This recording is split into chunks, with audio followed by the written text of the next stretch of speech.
Captain David Morrison stood on the bridge of the Terran merchant vessel Prosperity and watched the stars drift past. The ship was huge, nearly 2 kilometers long, and filled with supplies for the outer colonies.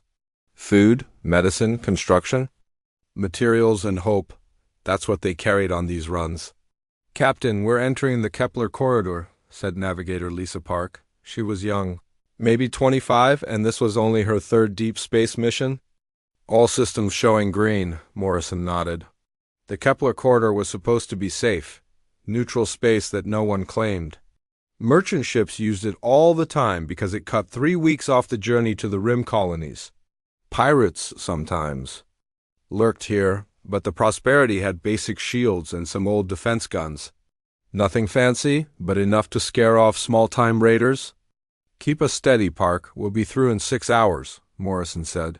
He was tired. They all were. This run had taken 4 months already, and they still had 2 more to go down in the cargo holds. 200 crew members went about their daily work. Engineers checked the fusion reactors. Medics updated their supplies inventory. Cooks prepared meals for the next shift. None of them knew they were being watched. High above the shipping lane, hidden behind a large asteroid, Admiral Kethver studied the human ship through his viewscreen. The Zephyrian officer was tall and thin, with gray skin and 4 arms. His people had ruled this part of space for over 1,000 years. They had the best ships, the strongest weapons, and the most advanced technology, but they were worried. The humans had appeared 50 years ago, spreading out from their little blue planet like a disease. At first, the Zephyrians had ignored them. What threat could such a young species pose? But the humans kept coming. They'd built colonies everywhere. They made friends with other species. They traded, they explored, they learned, and they bred like insects, Admiral, said his second-in-command, Captain Heshtar. The human vessel is exactly where our intelligence said it would be. 200 crew members, minimal weapons, full cargo holds. Kethver's main eyes narrowed while his smaller eyes stayed focused on tactical displays. The Prosperity was perfect. For their plan, a civilian ship with no military escort. When it disappeared, the humans would blame pirates. There would be no proof the Zephyrians were involved. "How many ships do we have?" Kethver asked. 12 battle cruisers, 6 destroyers, and 2 heavy carriers, Heshtar replied. "Enough firepower to destroy a small planet." "Good. The humans need to learn that space belongs to those strong enough to claim it." The Admiral had been planning this for months. The Zephyrian High Council had approved the operation in secret. They called it a warning shot. Destroy 1 human ship, and maybe the rest would stay closer to home. The humans were getting too bold, making too many allies, asking too many questions. About old territorial claims. It was time to remind them of their place on the Prosperity. Communications Officer Jake Wilson picked up something strange on the scanners. "Captain, I'm reading some odd energy signatures about 50 kilometers off our port side." Morrison walked over to Wilson's station. "What kind of signatures?" "Could be engine emissions, but they're trying to hide them. Using some kind of dampening." "Field." Morrison felt a cold knot form in his stomach. Ships that hid their engine signatures usually weren't friendly. "Can you get a clear reading?" Wilson worked his controls for a few seconds. "No, sir. Whatever they're using is pretty advanced." "But, Captain, there are a lot of them. How many is a lot?" "At least 15 ships, maybe more." Morrison stared at the display. 15 ships was way too many for pirates. Pirates worked in small groups, 3 or 4 ships at most. This was something else entirely. "Red alert," Morrison ordered. "All hands to battle stations. Send a message to Earth Command. Tell them we're being stalked by unknown ships in the Kepler corridor." The bridge lights dimmed to red. Throughout the ship, crew members ran to their emergency positions. The old defense guns powered up. Shields came online. But Morrison knew it wouldn't be enough. The Prosperity was a cargo hauler, not a warship. Wilson worked frantically at his communications console. "Captain, I can't get a signal out. Something is jamming all our transmissions." The jamming confirmed Morrison's worst fears. This wasn't a random pirate attack. Someone had planned this very carefully. Deep in the ship's cargo hold, Lieutenant Sarah Chun felt the vibration as the defense guns came online. She wasn't supposed to be here. Officially, she was listed as a food service coordinator. But Sarah worked for Human Intelligence Corps, and she had been placed on this ship for a very specific reason. For months, intelligence had been picking up rumors about Zephyrian military movements, ships gathering in secret, meetings between high-ranking officers. Someone was planning something big, and the Prosperity's route took it right through the area where the activity was highest. Sarah made her way through the cargo containers to a hidden compartment. Inside was equipment that would never be found on a normal merchant ship. High-powered scanners, encrypted communication gear, and a special data recorder that could capture everything and launch it in a small, nearly invisible probe. If something happened to the Prosperity, at least the truth would survive. On the bridge, Morrison watched his scanner display fill up with red dots. The ships weren't hiding anymore. They came around the asteroid like hunters, surrounding prey. "My God," whispered Navigator Park. "They're huge." The lead ship was 3 times the size of the Prosperity. Its hull was dark gray with strange markings that seemed to shift in the light. The other ships formed a perfect circle around the human vessel. "Incoming transmission," Wilson reported. "Put it on screen." Admiral Keffer's image appeared on the main display. He stood straight and proud, his forearms clasped behind his back. When he spoke, his voice was cold and precise. "Human vessel, you have entered restricted space. Your ship will be destroyed as a warning to your kind. Do not attempt to flee or fight. Your death will be quick." Morrison stepped forward. "This is Captain Morrison of the merchant vessel Prosperity. We are in neutral space carrying humanitarian supplies. We have done nothing wrong." "Your existence is wrong," Keffer replied. "Your species spreads across the galaxy like a plague, claiming what does not belong to you. Today your expansion ends." The transmission cut off. Morrison looked around the bridge at his crew. They were scared, but they were trying to hide it. These people trusted him to keep them safe, and he was about to fail them. "Wilson, keep trying." "To get a message out? Any frequency, any method?" "Yes, sir." "Park, plot a course for the nearest space station. Best possible speed." "Captain, even if we could outrun them, which we can't, they're completely surrounding us." Morrison knew she was right, but he had to try. Do it anyway. Down in the hidden compartment, Sarah Chun worked quickly. Her scanners were recording everything about the attacking ships. Hull configurations, energy signatures, weapon types, even the specific dialect of Zephyrian being spoken. All of it went into the data recorder. She programmed the probe for a delayed launch. It would wait until the ship's hull was breached, then slip out during the chaos. The probe was designed to look like debris, and it would drift for years if necessary until a human ship found it. The first energy blast hit the Prosperity's shields like a hammer. The ship shook violently and lights flickered throughout the corridors. The second blast was stronger. The third blast broke through the shields completely. Morrison held onto his command chair as the bridge filled with smoke. "Damage report. Hull breaches on decks 5 through 8. Someone shouted over the alarms. "We're losing atmosphere. Engines are offline." More blasts hit the ship. The Zephyrians weren't trying to capture it. They were systematically destroying every section, making sure nothing would survive. In the chaos, Sarah Chun's probe launched silently into space. It looked like just another piece of burning debris among thousands of others. The end came quickly.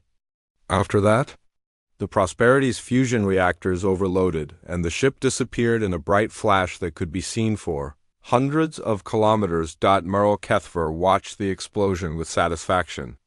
"Send a message to the High Council. The mission is complete. The humans have been warned." But as his ships prepared to leave, none of them noticed the small probe drifting away into the darkness. Inside its memory banks was everything the Zephyrians had just done, waiting for someone to find it. The war between humans and Zephyrians had begun, but only one side knew it yet. 6 months had passed since the Prosperity disappeared. The official report called it a pirate attack. The families of the 200 crew members received sympathy letters and death benefits. The case was closed, but in a small office on Luna Station, Director James Harrison stared at a data cube that told a very different story. Harrison ran a department that didn't officially exist. No government records mentioned his team. No budget showed their funding. They were called the Reach, and they handled problems that regular military couldn't touch. The data cube had been found 3 weeks ago by a mining ship near the edge of Zephyrian space. It looked like space junk, but when the miners scanned it, they found human technology inside. The cube contained Lieutenant Sarah Chun's final recording. Harrison played the file again. Watching the Zephyria ship surround the Prosperity, he listened to Admiral Kefera's cold voice explaining why humans had to die. He saw the systematic destruction of a peaceful merchant vessel. Son of a bitch, Harrison muttered. He had been in this business for 20 years, and this was the worst thing he had ever seen. Not because of the violence, but because of what it meant. The Zephyrians had declared war on humanity, and nobody knew it yet. A knock on his door interrupted his thoughts. "Come in." Captain Marcus Webb entered the office. Webb was 45 years old, with gray hair and scars on his hands from the Centauri campaigns. He used to command a destroyer, but that was before he learned what real war looked like. "You wanted to see me, Director?" Harrison tossed the data cube to Webb. "Watch this. All of it. Then tell me what you think we should do." Webb caught the cube and slotted it into his personal reader. His face stayed calm as he watched the Prosperity die, but Harrison saw his jaw muscles tighten. When the recording ended, Webb was quiet. For a long time. "How many people know about this?" Webb asked. "You, me, and the tech who cleaned up the data? Nobody else?" "The mining crew who found it. They think it was just a navigation beacon. The tech told them it was corrupted and worthless." Webb nodded. "Good, if this gets out there'll be panic. People will want immediate war with the Zephyrians. We'll lose any chance of surprise." Harrison smiled grimly. That was why he liked Webb. The man understood strategy. "So what do you recommend?" "We make them pay. But we do it smart. We learn everything about them first. Their technology, their culture, their weaknesses, then we hit them where it hurts most. This isn't a military operation, Webb. If we get caught, the government will deny we exist. You'll be on your own." Webb's eyes were cold. 200 people died on that ship, Director. Good people who were just trying to help colonists. The Zephyrians think humans are weak because we don't shoot first. Time to show them how wrong they are. Harrison leaned back in his chair. "All right. You have unlimited resources and complete operational freedom. Build a team. Make the Zephyrians regret what they did. I'll need specialists. People who aren't afraid to get their hands dirty. Take whoever you want. Rub other departments if you have to. This is priority one." Webb stood up. "I'll have a team ready in 2 weeks. Make it 1 week? And Webb? I want them to know we're coming. I want them to lie awake at night wondering when we'll show up." After Webb left, Harrison stared out the window at Earth below.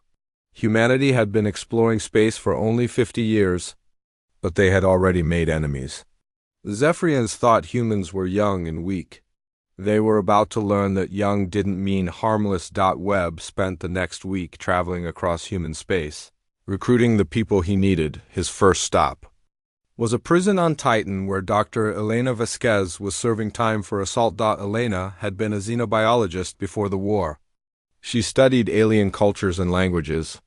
But during the Centauri campaigns, she had been captured by enemy forces and held for 8 months. What they did to her in that prison changed her. When she finally escaped, she killed 6 guards with her bare hands. "The government wants to pretend that never happened," Webb told her through the cell's force field. "And they locked you up to keep you quiet." Elena looked up from the book she was reading. She was small and thin, with dark hair and eyes that seemed much older than her 32 years. "What do you want, Captain?" "I want you to help me hurt the people who think humans are weak." Elena smiled, and Webb felt a chill run down his spine. "When do we start?" His next recruit was Chief Engineer Tommy Rodriguez. Tommy had been working on a research station near Jupiter, building prototype weapons that Earth Command said were too dangerous to use. Tommy didn't care what Earth Command thought. You want me to modify alien technology? Tommy asked.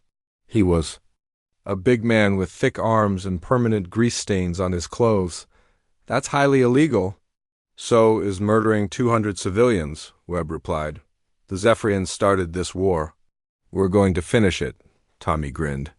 Now you're talking my language. What kind of alien tech are we dealing with?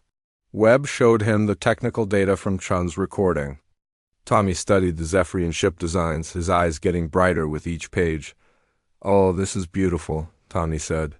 Their power systems are incredibly advanced, but they have a fatal flaw.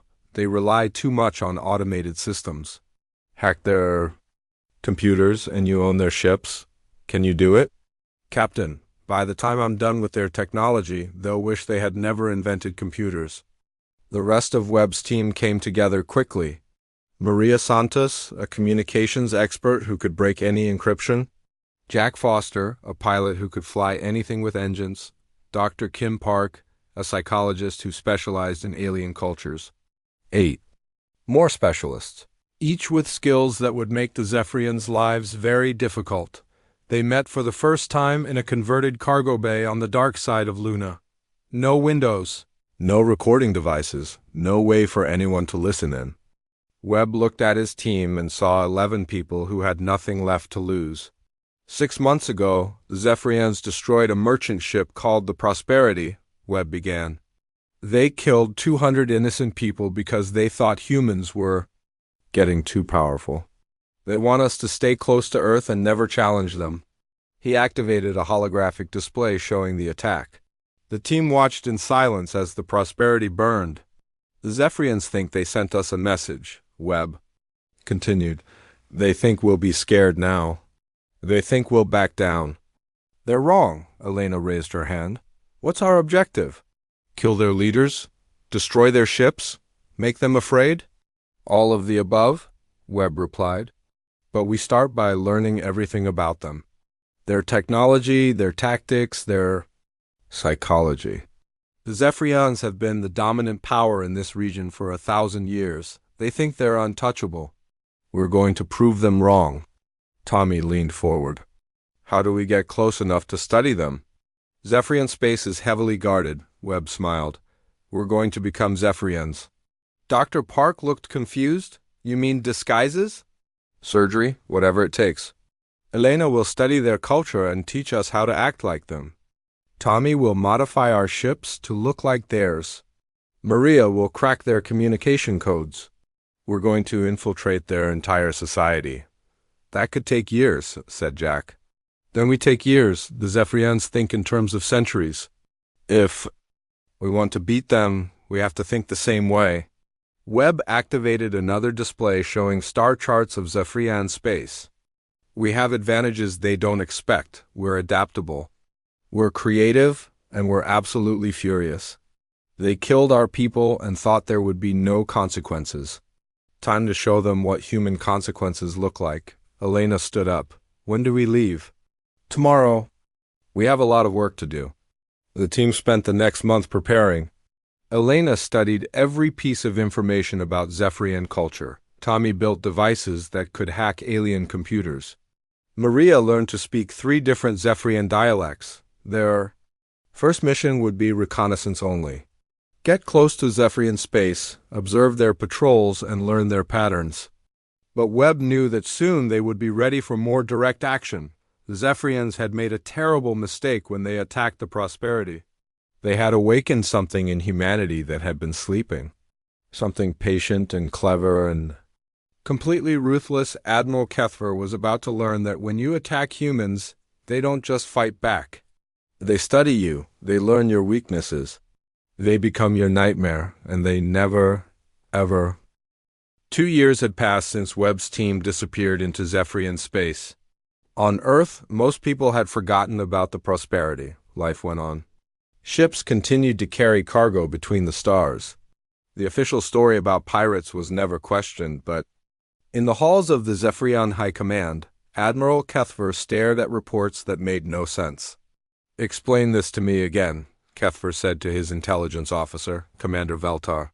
How does an entire supply convoy just vanish? Veltar's forearms moved nervously as he checked his datapad. The convoy left Zephyr Prime on schedule. 23 ships carrying food and medical supplies to the outer colonies.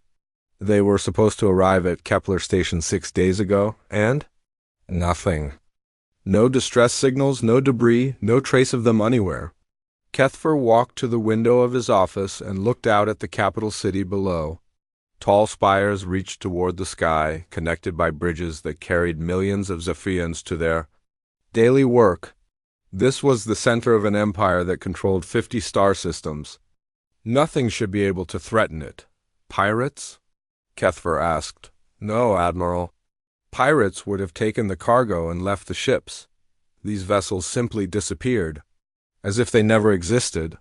This was the third convoy to vanish in 2 months. Before that, there had been other problems. Communication satellites going offline. Patrol ships finding their computers filled with strange music. Supply depots reporting equipment failures that made no sense. Someone was playing games with the Zephyrian military. And Kethfer was starting to suspect who. Have there been any reports of human activity in our space? He asked. Veltar checked his records. No, sir. Our border patrols have not detected any human ships. What about the diplomatic channels? Any complaints from Earth? No, sir. The humans seem to have accepted the loss of their merchant vessel. They have made no official protests. Kethfer frowned. That was what worried him. When the Prosperity was destroyed, he had expected anger from the human government. Threats, demands for compensation, maybe even military action. Instead, there had been nothing. The humans had simply gone quiet. In his experience, quiet enemies were the most dangerous. On the other side of Zephyrian space, Captain Webb's team was celebrating another successful mission. They had been living on a stolen freighter for 18 months, and the ship had become their home and their headquarters. The convoy is safely hidden in the asteroid belt of Sigma 7, reported Jack Foster. All 23 ships, completely intact, Webb nodded. They weren't destroying Zephyrian supplies. They were stealing them. The food and medical equipment would be secretly delivered to colonies that needed help. But the Zephyrians would never. Know what happened to their convoys? Any casualties? Webb asked. None, said Elena. The crews were transferred to escape pods and picked up by their own rescue ships. They think they were attacked by unknown aliens using advanced stealth technology. Webb smiled. That was exactly what they wanted the Zephyrians to think. An invisible enemy that could strike anywhere and vanish without a trace. What's our next target? Asked Tommy Rodriguez. Webb activated a holographic display showing Zephyrian military installations. The communication array at Centauri Station. It's their main hub for this sector. Take it down and 6 star systems will be cut off from high command. Destroy it? Tommy asked. No, something more creative. I want them to know we were there, but I want them to wonder how we did it. Tommy grinned. Over the past 2 years, he had become an expert at Zephyrian technology. He could make their computers do things their own engineers thought were impossible. Dr. Park looked up from her psychological profiles. Admiral Kethfer is getting paranoid.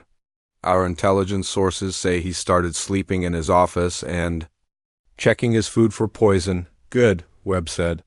Fear makes people make mistakes. And when he makes a mistake, we'll be ready. The team had spent months infiltrating Zephyrian society. Elena could now pass for a native speaker of their language.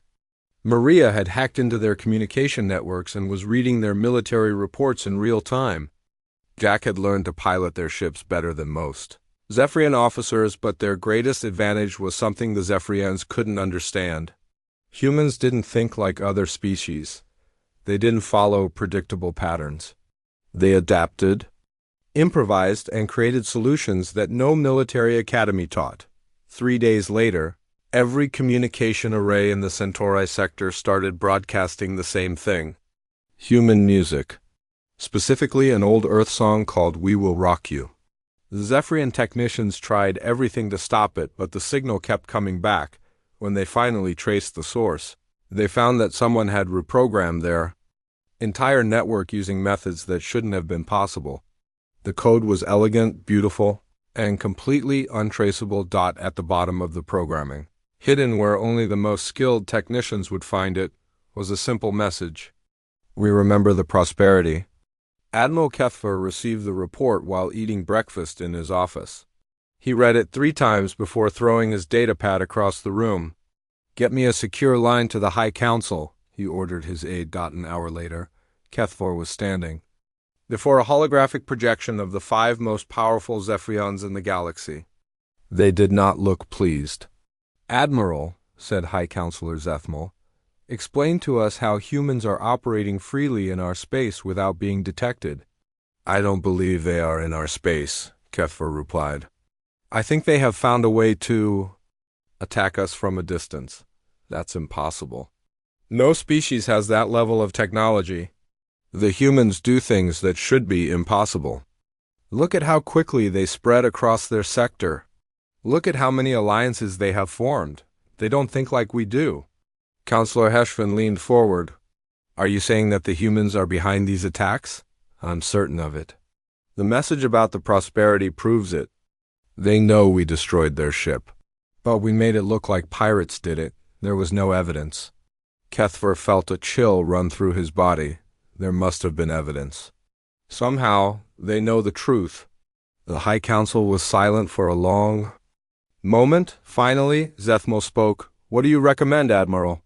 "We need to take direct action against Earth. Show them the price of attacking us." "Absolutely not," said Counselor Velkrin. "A direct attack on their homeworld would unite every species in the galaxy against us. We would face a war we cannot win." "Then what do you suggest?" "Find these human agents and eliminate them. Quietly, make the attack stop." Keffer wanted to laugh. The High Council still didn't understand what they were facing. The humans weren't just sending a few agents. They were waging a completely new kind of war. A war of shadows and psychology and impossible technologies. "I will do my best," Keffer said after the transmission ended. Keffer sat alone in his office. He thought about the human captain on the Prosperity, begging for mercy that never came. At the time, it had seemed like a simple military operation. Remove a threat before it became dangerous. Now he was beginning to understand that the threat had always been there. The humans had just been hiding it. A soft chime indicated an incoming message. Keffer opened it and froze. It was a video file, showing the interior of his own office. Someone had been watching him during his conversation with the High Council. The file contained no audio, just images. But at the end, text appeared on the screen. "We see everything. We hear everything. We remember everything. This is just the beginning." Keffer looked around his office, searching for hidden cameras. He found nothing. His security systems showed no signs of intrusion. But somehow, the humans had been watching him. He activated his personal communicator and called for his security chief. While he waited, another message arrived. This one was simpler. "Admiral Keffer, you killed innocent people. Now you will learn what that means. We are patient, we are creative, and we never forgive. Sleep well." For the first time since destroying the Prosperity, Admiral Keffer felt truly afraid. Across the galaxy, Webb's team continued their work. They had moved beyond simple sabotage. Now they were inside the Zephyrian command structure, watching, learning, and slowly driving their enemies toward madness. The war was far from over, but the Zephyrians were finally beginning to understand what they had started when they attacked. A peaceful human ship, they had awakened something that would never stop hunting them. Admiral Keffer had not slept in 3 days. His office was now his fortress, surrounded by guards and protected by every security device the Zephyrian military could provide. But none of it made him feel safe. The attacks had become personal. Yesterday, he had found his personal computer filled with images from his childhood. Pictures that should have been impossible for anyone to obtain. His first day at the military academy. His wedding ceremony. His children playing in the garden. Of his family home, all of the images had been altered. In each one, human faces watched from the background, as if they had always been there, waiting. "Admiral," his aide announced through the intercom. "Captain Heshtar is here to see you." Send him in. Heshtar entered the office and saluted. Kethver noticed that his second-in-command looked as tired as he felt. Dark circles under his eyes, nervous movements. The stress was affecting everyone. What's the situation report? Kethver asked. It's getting worse, sir. 3 more colonies have gone dark. Their communication systems are online, but they're not responding to our calls. Send ships to investigate. We tried. The ships arrive at the colonies and find everything normal. The colonists claim they never stopped talking to us, but our records show weeks of silence. Kethver stared at his aide. That's impossible. Sir, I don't think the word impossible means anything anymore. The humans are doing things that our best scientists say cannot be done. Kethver activated his wall display, showing a map of Zephyrian space. Red markers indicated areas where strange events had occurred. There were hundreds of them now, scattered across 50 star systems. What about our allies? Kethver asked. Are the other species in the Confederation experiencing similar problems? Heshtar hesitated. That's part of the problem, sir. They're starting to blame us. Blame us for what? For bringing this curse upon them. That's what they're calling it. The human curse? Some of our allies are suggesting that we should negotiate with Earth, make peace before things get worse. Kethver felt his anger rising. We are the strongest military force in this sector. We don't negotiate with primitives. Sir, with respect, the humans don't seem very primitive anymore. Before Kethver could reply, every screen in his office turned black, then slowly text appeared. Admiral, we are disappointed. You have learned nothing from our lessons. Perhaps a more direct approach is needed. The screens went dark again, then showed a live feed from the bridge of Kethver's flagship, the Destroyer of Worlds. The ship was currently in orbit around Zephyr Prime, supposedly the most secure location in the galaxy. On the bridge, Kethver could see his crew going about their normal duties. Nothing seemed wrong, but as he watched, he noticed something that made his blood freeze. One of the crew members was human. The figure was disguised, surgically altered to look like a Zephyrian. But the way it moved, the way it held its head, was distinctly human, and it was looking directly into the camera as if it knew Kethver was watching. Get me a security team to the flagship immediately, Kethver ordered. Sir, I'm trying, but our communication system just went offline. Kethver watched helplessly as the human on his ship's bridge walked calmly to the navigation console. It began typing commands, and the ship's course started to change. They're taking control of my flagship, Kethver whispered. The ship turned slowly in space until it was pointing directly at the planet below.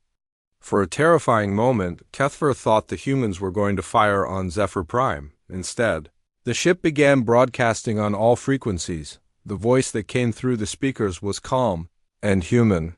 People of the Zephyrian Confederation, your leaders have lied to you. 2 years ago, they murdered 200 innocent humans who were carrying medical supplies to colonists. They did this without warning, without mercy, and without honor. The broadcast continued. We are here to collect a debt. Every act of cruelty will be repaid. Every innocent death will be avenged. Your Admiral Kethver thought he could kill our people and face no consequences. He was wrong. On the screen, Kethver could see his crew members stopping their work too. Listen, some of them looked confused. Others looked angry. A few looked frightened. We do not wish war with the Zephyrian people, the human voice continued. But we will have justice for our dead. Your military leaders have brought this upon you. Ask them why they never told you about the merchant ship Prosperity. Ask them why they thought humans would simply forget.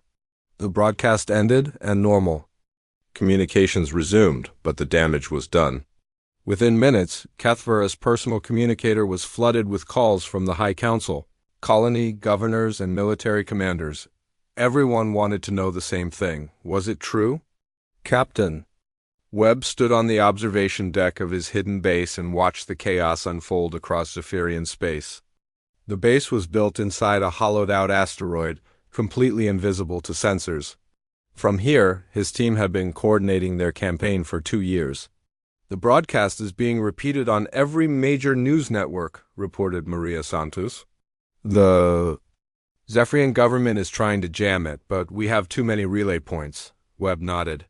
They had spent months placing hidden transmitters throughout Zephyrian space.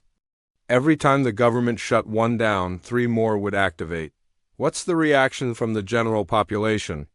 Webb asked. Dr. Park consulted her reports. Mixed. Some people don't believe it.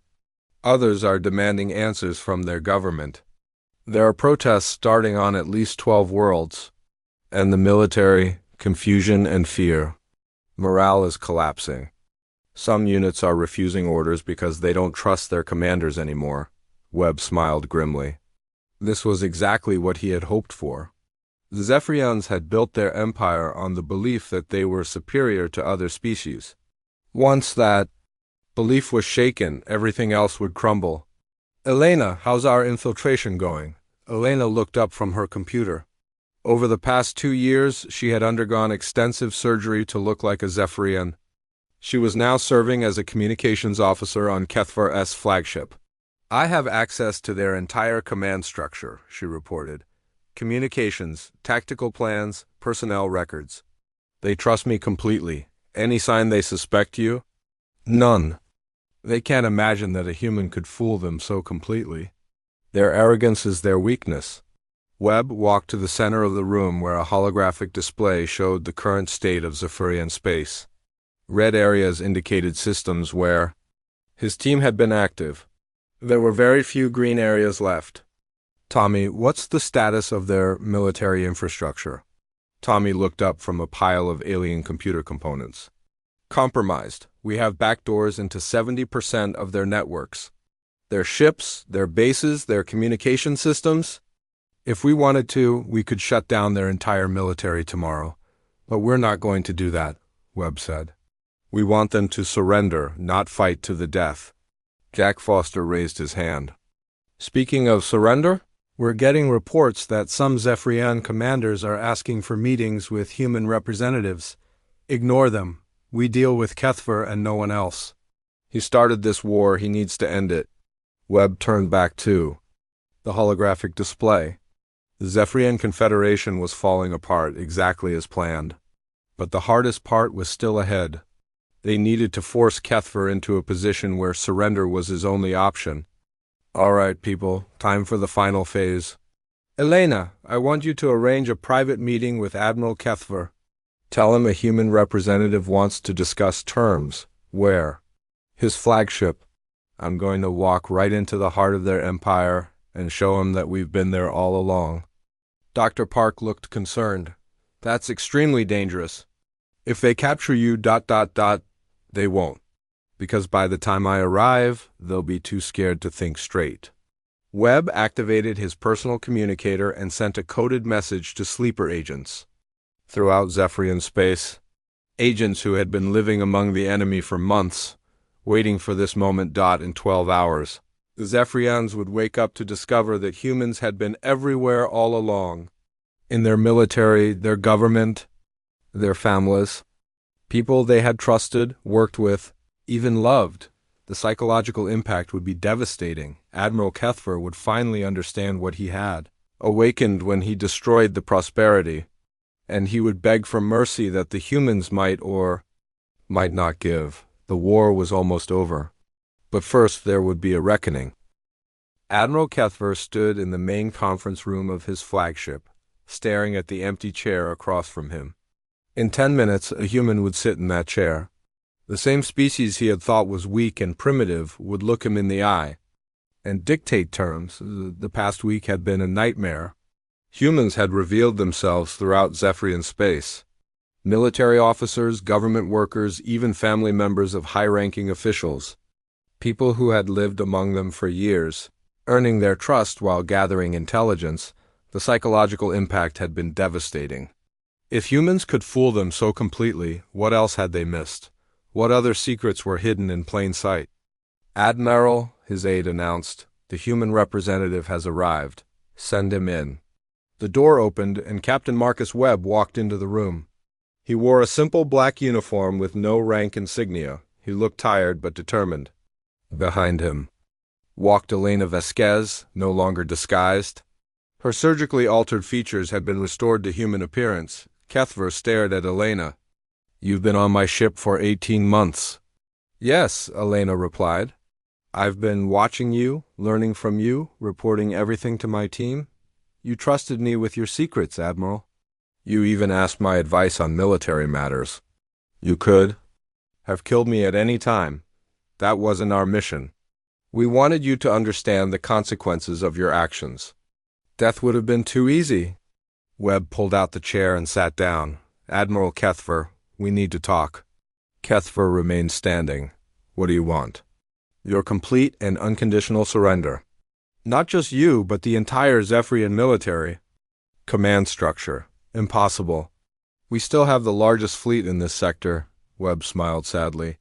"Admiral, your fleet is worthless. We control your computers, your navigation systems, your weapons.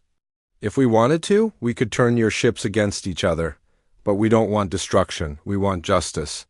"Justice for what? A single merchant ship?" Webb's expression hardened. 200 innocent people died because you decided humans were a threat that needed to be eliminated. Those people had families, friends, dreams. They were carrying medicine to sick colonists. And you murdered them without a second thought. Kethver felt the weight of those words. At the time, it had seemed like a simple strategic decision. Remove a potential threat before it became dangerous. He had never thought about the individuals on that ship. "What do you want from us?" Kethver asked. "Complete integration of human oversight into your military command. Reparations for the families of the Prosperity's crew. And a guarantee that this kind of attack will never happen again." "You want to control our military? We want to prevent future wars. The Zephyrian Confederation has been the dominant power in this region for 1,000 years. But dominance through fear and violence ends today." Kethver activated a holographic display showing his fleet positions. "You think 12 humans can control an empire of 50 star systems?" "Admiral," Webb said quietly, "we're not 12 humans. We're thousands. We've been infiltrating your society for 2 years. We know your culture, your technology, your weaknesses, and we've made friends." The display changed to show communication logs from across Zephyrian space. Messages of support for the humans were coming from dozens of species that had been oppressed by Zephyrian rule. The Empire's own subjects were turning against them. "The Altarians remember how you conquered their homeworld. The Procyon haven't forgotten the mining rights you stole from them. The vegans are tired of paying tribute to support your military. We didn't just infiltrate your government, Admiral. We gave hope to everyone you've been stepping on." Kethver sat down heavily. So this was never just about revenge. Revenge was how it started. But as we learned more about your empire, we realized that the Prosperity wasn't an isolated incident. It was how you've always operated. Kill first, justify later. Rule through fear and call it strength. Elena leaned forward. "I've been studying your people for 2 years, Admiral. Living among you, learning your history. Do you know what I discovered? The Zephyrians weren't always conquerors. 1,000 years ago, you were explorers and scientists. You built beautiful cities and created amazing art. What happened to that?" "Civilization?" Kethver was quiet for a long moment. "We became afraid. Other species were growing stronger. We thought we had to dominate them or be dominated ourselves." "Fear," Webb said. "That's what this has all been about. You were afraid of humans, so you tried to kill us. We were afraid of what you might do next, so we came after you. But fear doesn't have to define us. What are you proposing?" Webb activated his own holographic display, a new kind of government. Not human rule or Zephyrian rule, but something different. Representatives from every species working together. Decisions made by consensus, not force, and if we refuse, then your empire falls. Not from human weapons, but from its own weight. We've shown your subjects that resistance is possible. We've proven that you're not invincible. They don't need us to defeat you anymore. They can do it themselves." Kethver looked at the tactical displays around the room. Red lights indicated systems in rebellion. Green lights showed areas still under Zephyrian control. There was more red than green now. How do I know you won't just enslave us once we surrender? Elena answered, because that's not who we are. We could have destroyed your homeworld. We could have assassinated your leaders. We could have turned your own fleets against your colonies. But we didn't. We wanted you to choose. Choose what? Whether to be part of something better or to watch your empire crumble while clinging to old ideas. Webb stood up. Admiral, I'm going to tell you something that might surprise you. We studied your military record. Before the Prosperity incident, you were considered a moderate voice in the High Council. You argued against unnecessary conflicts. You tried to find peaceful solutions to territorial disputes? Cuthfer was surprised. How could you know that? Because we've been watching you for 2 years, learning everything about you, and we know that deep down you understand this war was wrong. Elena placed a datapad on the table. These are the terms of surrender. Read them carefully. We're not asking for your destruction. We're asking for your cooperation in building something better. Cuthfer picked up the datapad and read. The terms were surprisingly fair. The Zephyrian military would be restructured but not eliminated. War crimes trials would be held, but they would be conducted by a mixed tribunal of multiple species. Reparations would be paid over time, not as a crushing burden. Most surprisingly, the humans were offering to share their infiltration technology. The same methods they had used against the Zephyrians could be used to prevent future conflicts. You would trust us with this knowledge? Cuthfer asked. We would trust you to use it responsibly. Under oversight at first, but eventually, yes. Cuthfer set down the datapad. What guarantee do I have that this new government will treat Zephyrians fairly? Webb smiled. The same guarantee any democracy has: eternal vigilance. But Admiral, consider the alternative. Your empire is falling apart. Your allies are abandoning you. Your own people are questioning your leadership. You can either be part of the solution, or you can watch everything you've built turn to dust. Cuthfer thought about his children. What kind of galaxy would they inherit? One where their father was remembered as the admiral who destroyed peace, or one where he was remembered as the leader who helped build something better? If I agree to this, what happens to me personally? You'll face trial for the Prosperity incident. But we'll argue for leniency if you cooperate with the transition. Your knowledge of Zephyrian military structure will be valuable in the new system, and my people will be full partners in the new galactic government. No second-class citizenship. No collective punishment. The crimes of leaders don't define entire species. Cuthfer was quiet for a long time. Finally, he activated his communicator and spoke to the High Council. This is Admiral Cuthfer.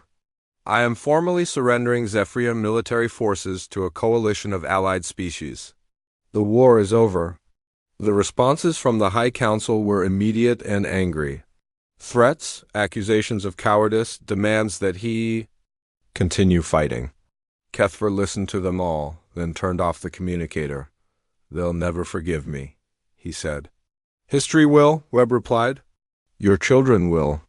5 years later, Admiral Cuthfer stood in a classroom on New Geneva Station, teaching young officers from dozens of different species about military ethics and the importance of peaceful conflict resolution. The Galactic Cooperation Council had become a reality. Humans served alongside Zephyrians, Altarians, and dozens of other species. There were still conflicts, still disagreements, but they were resolved through negotiation rather than warfare. One of his students, a young human woman, raised her hand. Professor Cuthfer, do you ever regret surrendering to the humans? Cuthfer smiled. No, I regret that it took a war to teach us that strength comes from cooperation, not domination. The humans didn't defeat us through superior weapons or tactics. They defeated us by being better than we were. Better how? They remembered that every ship, every station, every planet is filled with people who matter. When you attack them, you don't just start a war. You create enemies who will never stop trying to make things right. He looked out the window at the busy station where humans and Zephyrians worked side by side. attack the humans, and you'll never escape their memory. But welcome them as partners, and you'll never escape their friendship either. The lesson the galaxy had learned was simple. Humans didn't fight to conquer. They fought to build something better. And once they started building, nothing could stop them.